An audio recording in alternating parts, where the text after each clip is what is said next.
கர்த்தருடைய பரிசுத்த நாமத்துக்கே மகிமை உண்டாவதாக. இன்றைக்கி கூட லேவியராகமம் 19ஆம் அதிகாரத்தை பார்க்க போகிறோம். இந்த அதிகாரத்தில் கூட கர்த்தர் மோசையை பார்த்து சொல்கிறாங்க, நீ இஸ்ரவேல் புத்திரர் எல்லார்கிட்டையும் என்ன சொல்லணும் அப்படின்னா, உன் தேவனாகிய கர்த்தர் நான் பரிசுத்தர், அதனால் நீங்களும் பரிசுத்தராக இருக்கணும். அதுக்கப்புறம் உங்கள் அப்பா அம்மாக்கெலாம் பயந்துருக்கணும், ஓய்வு நாளாக ஆசரிக்கணும், அந்நிய தெய்வங்களாம் நாடக்கூடாது அப்படின்னு சொல்லிட்டு சொல்கிறாங்க. அதே மாதிரி பலிகள் செலுத்தும் போது அதற்குரிய விதிமுறைகளை கடைபிடிக்கணும் அப்படின்னு சொல்கிறாங்க. அடுத்து இப்போ நீங்கள் என்ன பண்ணுங்கள், உங்கள் வயலில் பயிர் அதெல்லாம் நீங்கள் அறுக்கிறீங்க அப்படின்னா எல்லாத்தையுமே நீங்கள் என்ன பண்ணுங்கள், தீர ஒட்ட நீங்கள் அதை அறுக்காமல் சிந்திக்கு எடுக்கிற கதிரையெல்லாம் நீங்கள் பொறுக்காதீங்க, அதை விட்டுருங்க.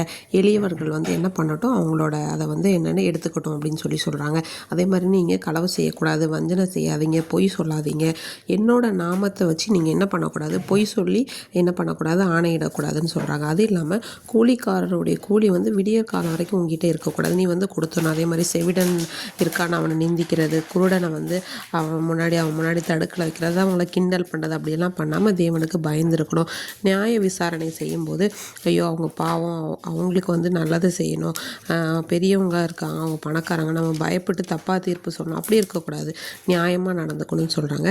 அது இல்லாமல் உங்கள் ஜனங்களுக்குள்ள அங்கேயும் இங்கே என்ன பண்ணக்கூடாது, கோல் சொல்லிலாம் தெரியக்கூடாது அப்படின்னு சொல்கிறாங்க. அப்புறம் உன்னோட சகோதரனை நீ உள்ளத்தில் பகைக்கக்கூடாது அப்படின்னு சொல்லிட்டு, மிருக ஜீவன்கள் மற்ற ஜாதியோடு என்ன பண்ணக்கூடாது, கலப்பை விடக்கூடாது, இப்படின்னு பலவித காரியங்களை தேவன் ஒவ்வொன்றி சொல்கிறாங்க. அதே மாதிரி நீங்கள் என்ன பண்ணக்கூடாது, தலைமுடியை இப்படி ஒதுக்கக்கூடாது, பச்சை குத்துது, அந்த மாதிரி கீறி கொள்வது, அந்த மாதிரியான எதுவுமே பண்ணக்கூடாது. குறி சொல்கிறவங்களெல்லாம் தேடி போகாதீங்க.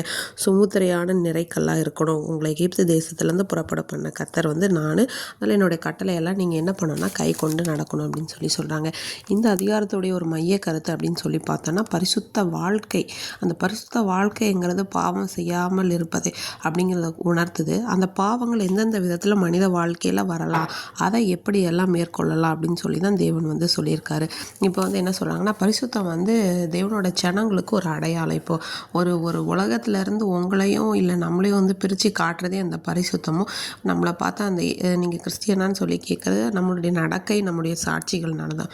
அதனால் பரிசுத்தத்தை காத்துக்கொள்ளணும். அதை அடுத்தது பார்த்தோன்னா, குடும்பமாக தேவனை என்ன பண்ணால் நம்ம தொழுது கொள்ளணும் அப்படின்னு சொல்லிட்டு, அந்நிய தேவர்களுக்கு நம்ம எப்போவுமே இடம் கொடுக்கக்கூடாது.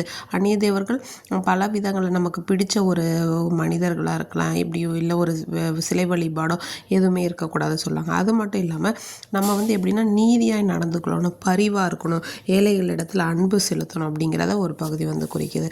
அடுத்து ஒரு நம்பிக்கைக்குரிய வாழ்க்கை. இப்போ ஒருத்தவங்க ஏழையாக இருக்காங்க, தப்பு பண்ணியிருக்க மாட்டாங்க நம்ம நினைக்கக்கூடாது. பெரியவங்களாக இருக்காங்க, அவங்க நல்லவங்க பணக்காரங்கன்னு அப்படின்னு நினைக்கக்கூடாது. நம்ம ஒரு நேர்மையான வாழ்க்கை வாழணும்னு சொல்கிறாங்க. அதே சமயத்தில் இரக்கமாகவும் இருக்கணும். பலவீனமாக உள்ளவர்களுக்கு நம்ம என்ன பண்ணால் நம்முடைய அன்பை வெளிப்படுத்துகிறவங்களாக இருக்கணும் அப்படின்னு சொல்கிறாங்க. இப்போ செவிடர்கள், குருடர்கள், அவங்கள முன்னாடிலாம் அதை ரொம்ப யதார்த்தமாக சொல்லியிருக்காங்க. அவங்கள நிந்திக்கக்கூடாது. செவிடர்களை பொதுவான ஒரு வழக்கு முறையில் செவிடு குருடுன்னு கூப்பிடுவோன்னா அப்படி எல்லாமே நிந்திக்கக்கூடாதுன்னு சொல்லியிருக்காங்க. இதில் எல்லா விஷயங்களையும் சொன்னதுக்கப்புறமும் தேவன் முக்கியமாக உணர்த்துகிற ஒரு 3 ஆஸ்பெக்ட்னு பார்த்தோன்னா, பரிசுத்தம், நீதி, அன்பு. இதை போல் நம்முடைய வாழ்க்கையிலும் நாம் ஒவ்வொரு நாளும் கடைபிடித்து தேவனுக்கு உகந்தவர்களாய் வாழ்வோமாக. ஆமென்.